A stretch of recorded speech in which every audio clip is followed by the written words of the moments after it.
Journey of 7 Winters, an astonishing art project by Jack Reis.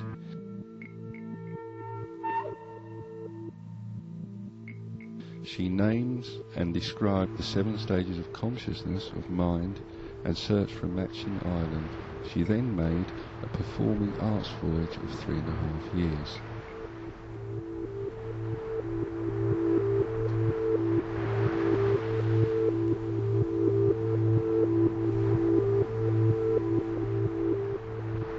She spent the winters on isolated Arctic and Antarctic islands. After one winter on the northern hemisphere, she travelled to the southern hemisphere to spend another winter and vice versa.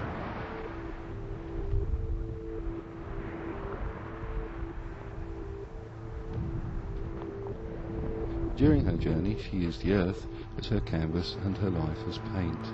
On the islands she inhabited, Jack used the local material for her artwork.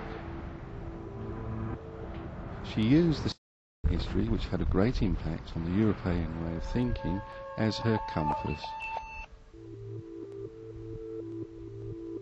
During her journey of 7 winters, Jack Reis built 7 towers as well as 7 chests, containing many installations, and she created 7 books of paintings as well.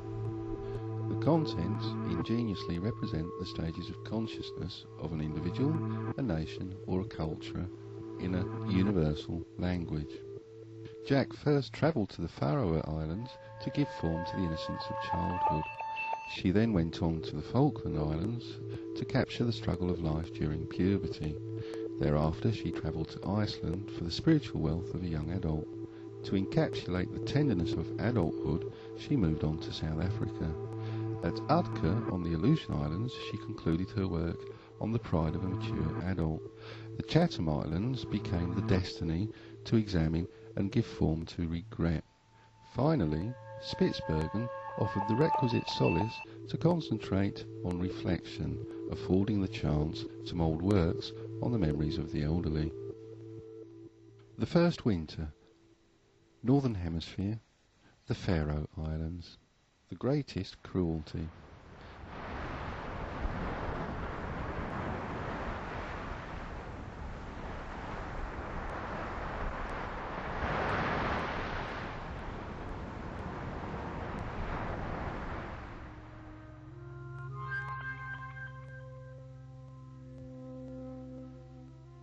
Jack made a series of 22 paintings. The paintings represent the power of innocence, as well as the blood which oozes from the one who hides oneself behind innocence, while actually wanting to stay ignorant. Innocence, out of unwillingness to learn, is the greatest cruelty of mankind. The paintings picture stories or places where these innocent people were turned into tyrants.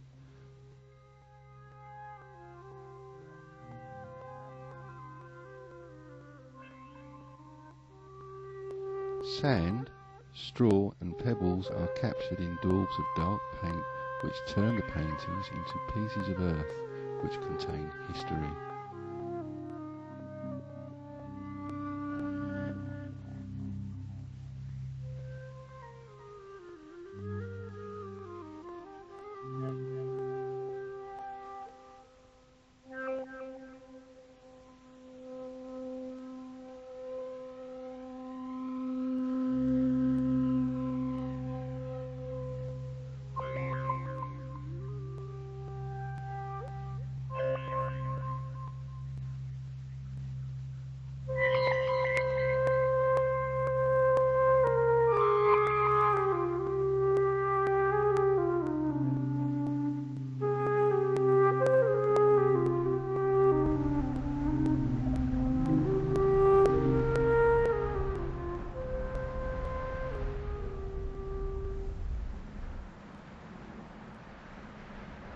The second winter, Southern Hemisphere, the Falkland Islands. The struggle of the Falkland Islands. Jack's trip to the Falkland Islands took her 38 days due to a storm which lasted for 2 weeks.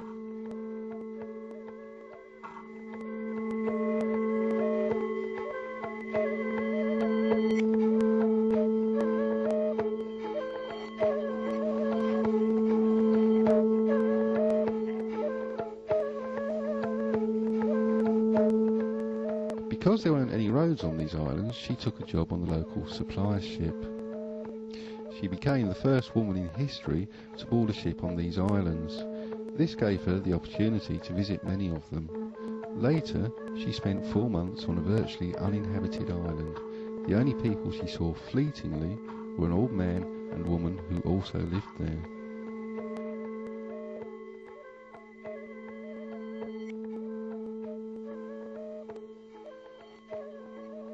The paintings of the Falkland Islands represent the struggle of life and the search for an own identity.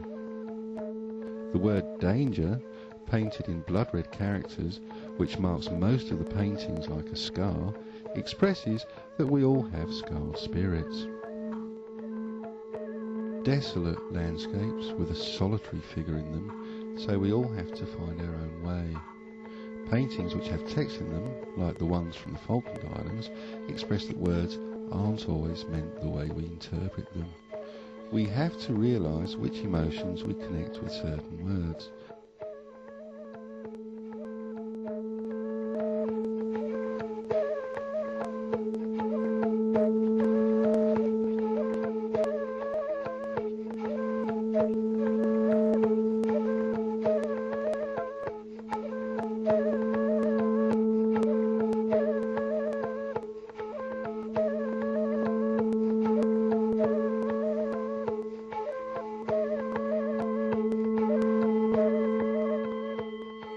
The paintings which aren't finished express the struggle of release, searching for new values and making statements.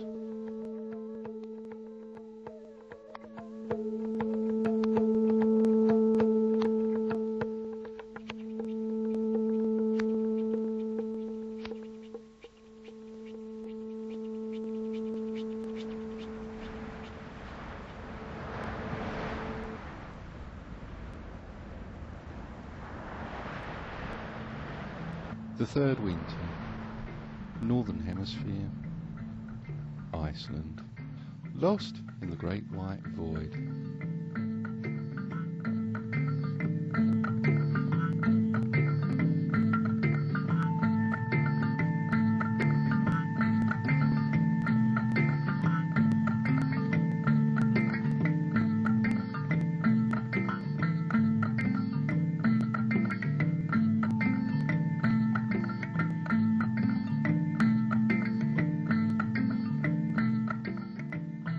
On her way to Iceland, Jack Brailed sailed into a raging storm, which sunk 5 ships around her.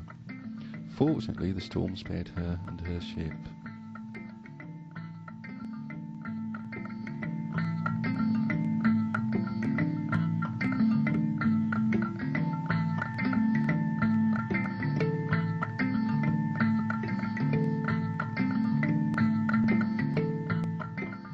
She made a treasure chest which contains many small paintings.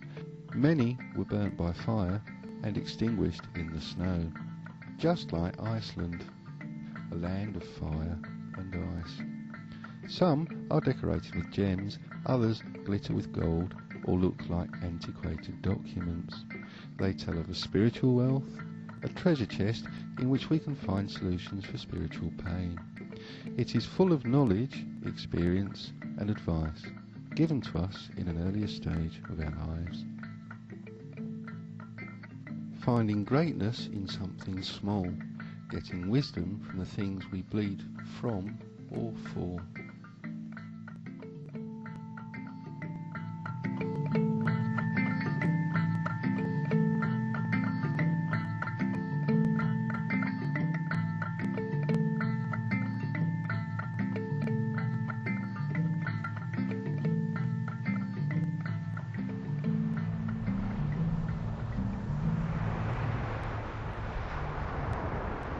The fourth winter, Southern Hemisphere, South Africa.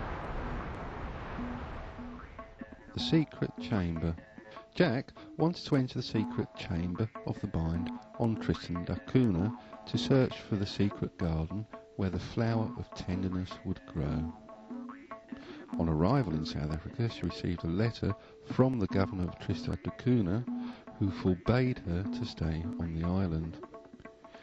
She tried everything to get to the island, but finally concluded that South Africa was actually the secret garden she was looking for. Although it wasn't an island physically, it definitely was emotionally. Here she made a series of oil paintings on sea charts. A divinity of flowers, or a beautiful vista, bathing in the golden light of the afternoon, is covered with a second layer of paint processed into mossy green leaves.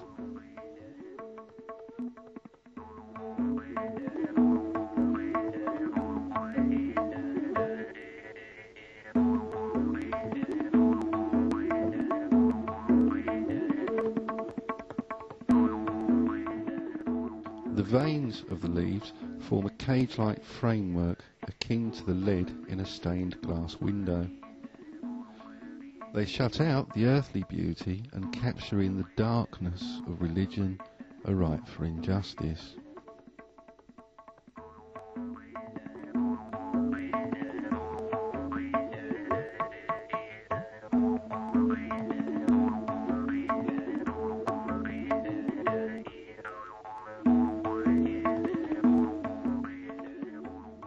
Roses which creep up out of clotted blood, or tender white flowers which seem to have grown out of puddles of gooey blood. The flower of tenderness can only grow when it is fed on blood. Once one has truly caused and felt pain, one can consciously give and receive tenderness.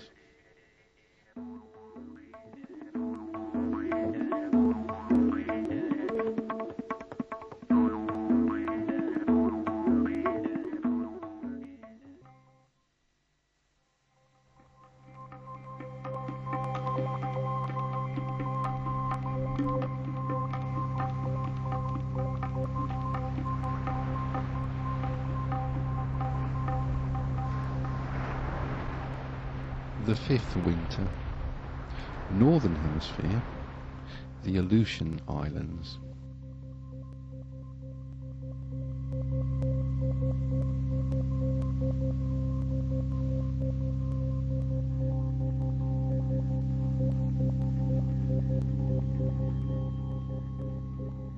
The Kingdom of the Wind.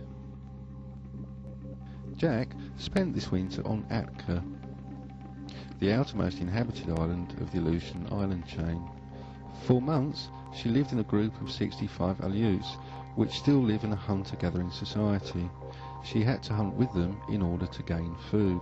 She created a mobile on Atka in which paintings of mountains and breathtaking vistas portray the peaks and valleys of spiritual life. The paintings are made on wax paper so they can be viewed from either side. They only exist in the present, floating between heaven and earth.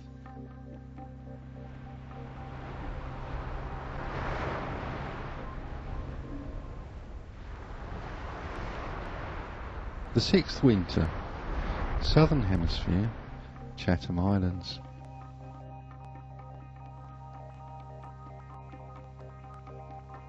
A lake of sorrow, the source of eternity. A torn-up map of the world, which holds three groups of sculptures, represents how the world and our universal consciousness drifted apart. There are a series of sculptures made out of pumice stone on the east.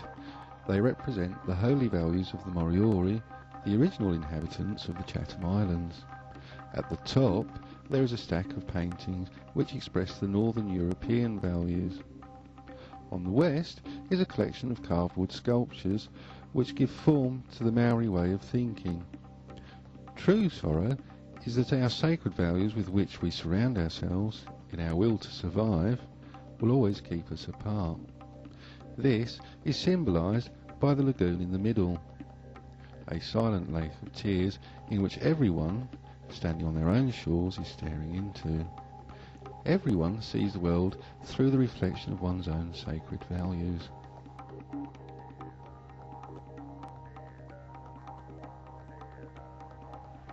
Seventh winter.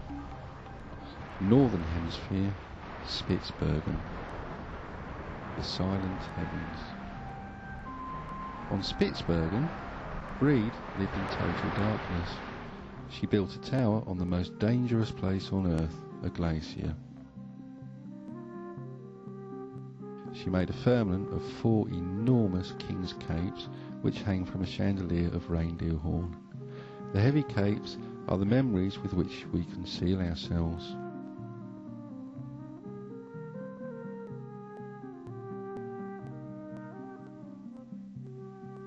On the inside, a panorama of the King's Fjord, which was painted under the sky of the 19th of April, the date on which the sun stayed above the horizon for the first time that year, and Jack Breed completed her journey of 7 winters.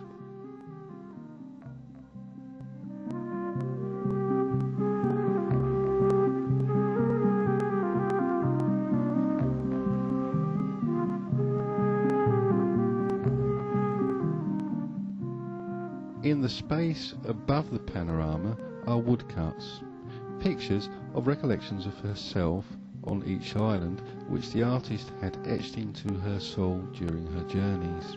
They now form the truths in her life, memories which have replaced traditions.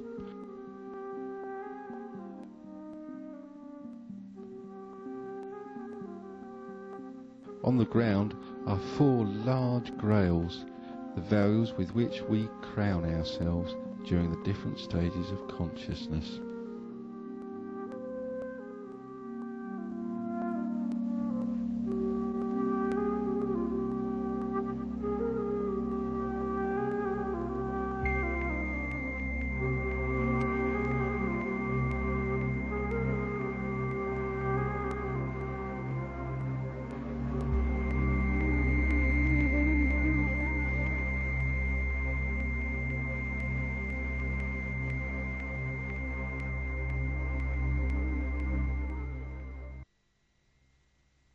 Jack Braid has recorded her winter adventures by producing 7 somewhat poetical books of paintings using both pen and brush.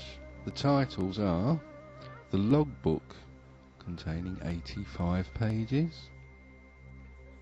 The Golden Mountains, containing 27 pages,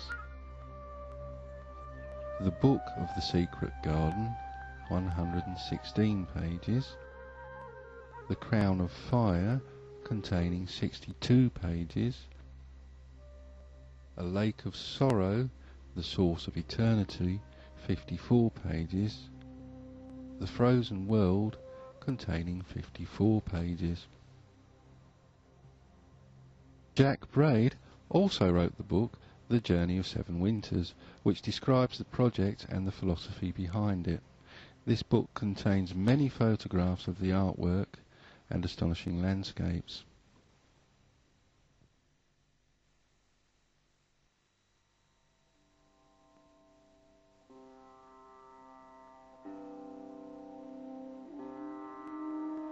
The Journey of 7 Winters can now be experienced as an immense installation which one can wander through.